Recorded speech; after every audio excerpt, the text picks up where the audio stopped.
This Feeling by LeilahMoon. Read by LMX Mabella. Chapter 9. Hermione couldn't believe that Harry had lied about figuring out the golden egg. She could shake him with frustration. He'd had months. Merlin only knew how they were going to figure out a method of remaining underwater by tomorrow. Hermione had just dropped her head exacerbatedly on the desk when she heard a chuckle from behind her. "Do you and the desk need to get a room, Granger?" She muttered something unintelligible through her hair, keeping her face firmly pressed into the wood. Draco sat down and shifted close enough to press his side against her. "Didn't quite catch that." "I said we had one until you arrived." "And here I was, thinking Krum was my only competition." Hermione leant her head gently on his shoulder. "There is no competition." He stilled. "Oh?" She turned and looked into his eyes. Her heart was fluttering apprehensively. I'm all yours, if you want that." "You're mine." "I have been for a long time, I think." Draco thread his fingers through her curls and gently tilted her head back. He whispered into her mouth. "Mine." Coiling her arms around his neck, Hermione pulled him close, capturing his lips with hers. After several moments, she reluctantly pulled away to catch her breath. "We don't have much time left before Harry and Ron come back." He sighed and rested his forehead against hers as she continued. "I wish it wasn't like this. I wish it didn't matter if they found us together." "I know. It's too dangerous, Granger. Especially with the Death Eaters and—" Draco cut off as they heard two male voices nearing their table. "You'd better go," Hermione told him. "I'll see you tomorrow." "Yes, please," he replied, kissing her temple, and slipped away down one of the long library corridors. Harry and Ron had headed straight back to find Hermione in the library after they finished divination. They brought snacks, which she grabbed at hungrily. "Merlin, thank you. I've hardly eaten all day." The trio was still sat together as the sun set outside, tearing feverishly through page after page of spells hidden from each other by huge piles of dusty old books.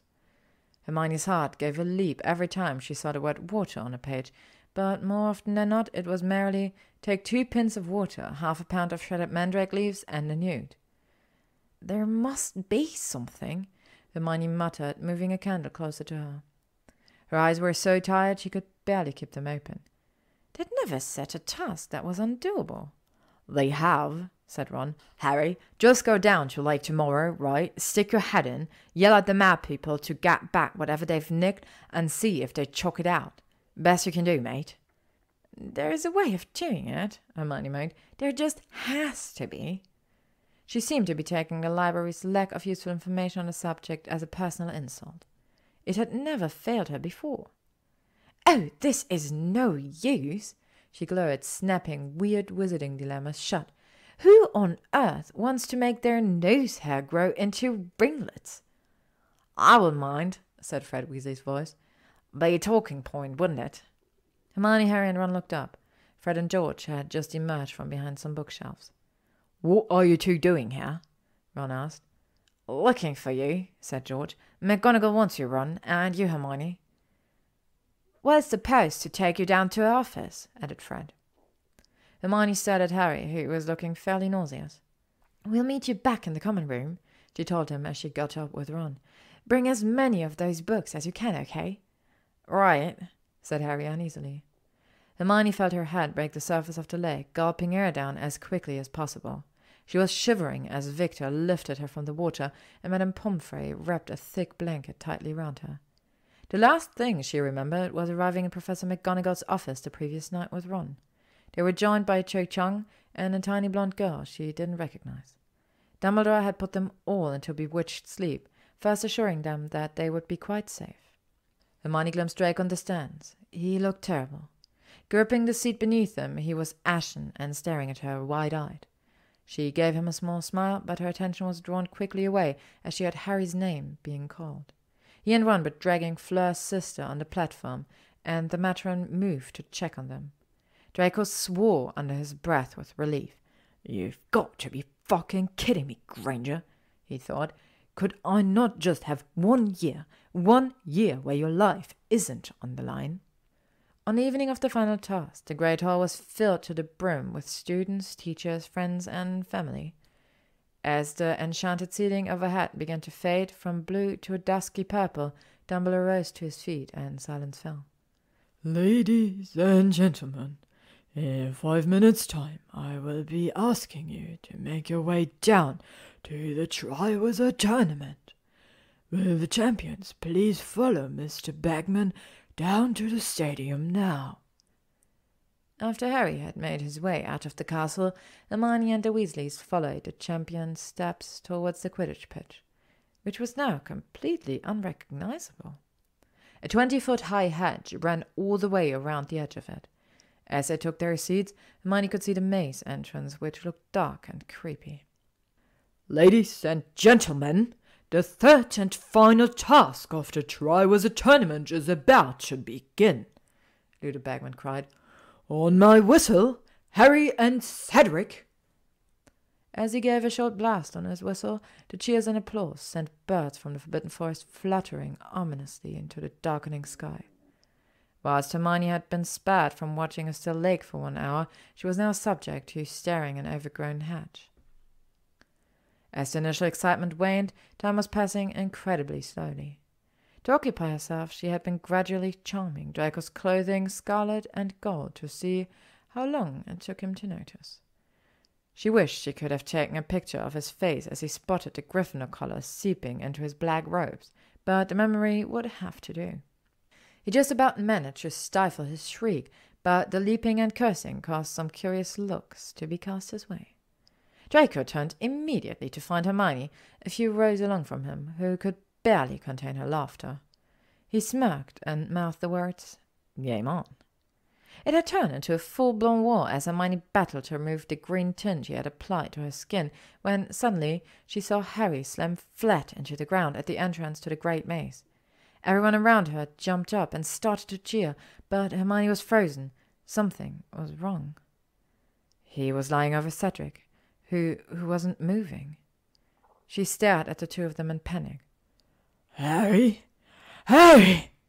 Dumbledore had moved to crouch over him. Harry let go of the Triwizard Cup, but clutched Cedric to him even more tightly.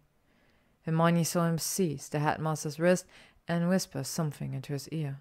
She tried to extricate herself from the stance to run down to him, but Mrs. Weasley held on to her.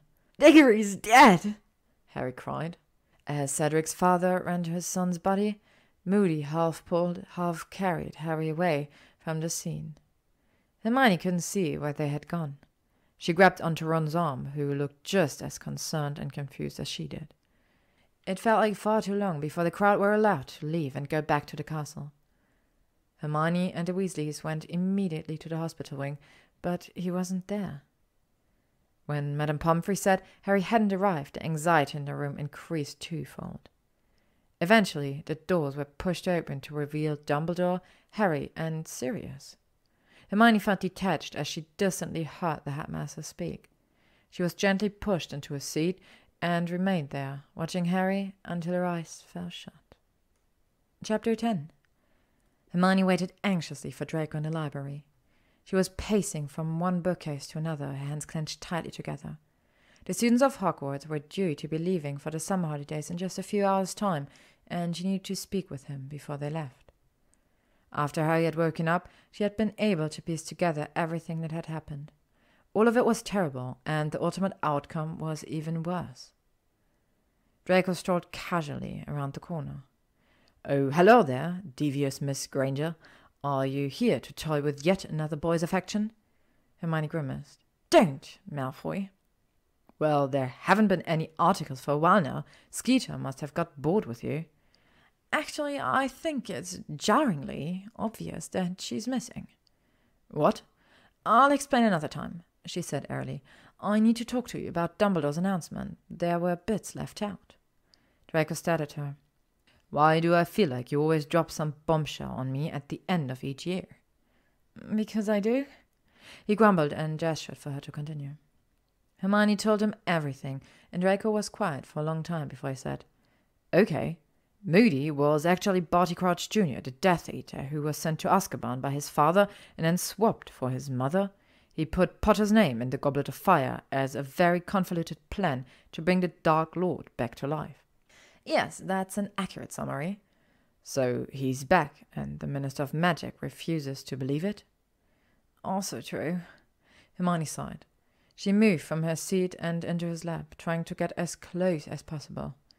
Draco, there's something else. Okay. Your father was there, at the graveyard. He'd known it before she answered and instinctively tightened his grip on her. I wondered whether that might be the case. What are we going to do, Draco? As long as no one finds out about us, you'll be okay. I've told you before that I'll always keep you safe. And what about you? What happens to you? He didn't know the answer to that. The meetings his father had been holding would likely increase. Draco would have to make sure that nobody suspected his allegiances no longer aligned with his family's. It was unlikely to be a carefree summer. I'll be fine. Can we not spend our last bit of time talking about it? Hermione knew there was no point pushing him farther, so she just nodded slightly. Kissing her temple, Draco murmured, The article wasn't true about you going to visit Krum in Bulgaria, was it? It's true that he asked me, but I'm not going, obviously. Why, obviously? He smirked. Well, there's this other guy. Oh, really?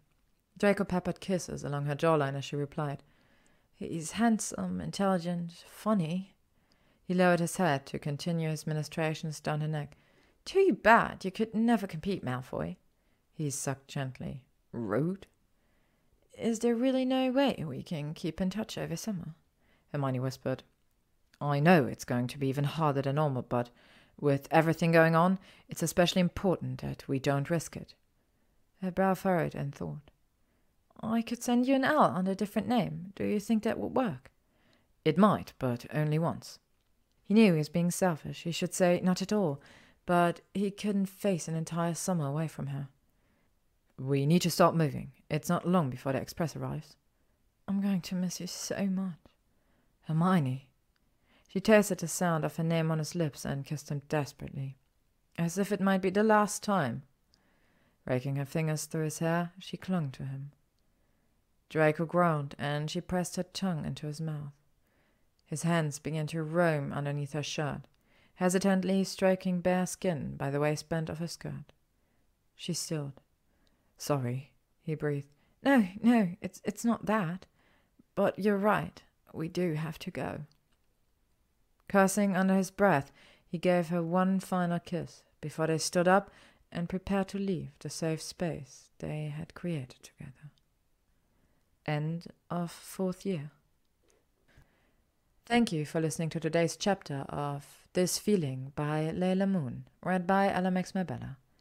If you would like to stay up to date on upcoming chapters and stories, you can follow me on YouTube, Spotify, AO3, Instagram, or Tumblr.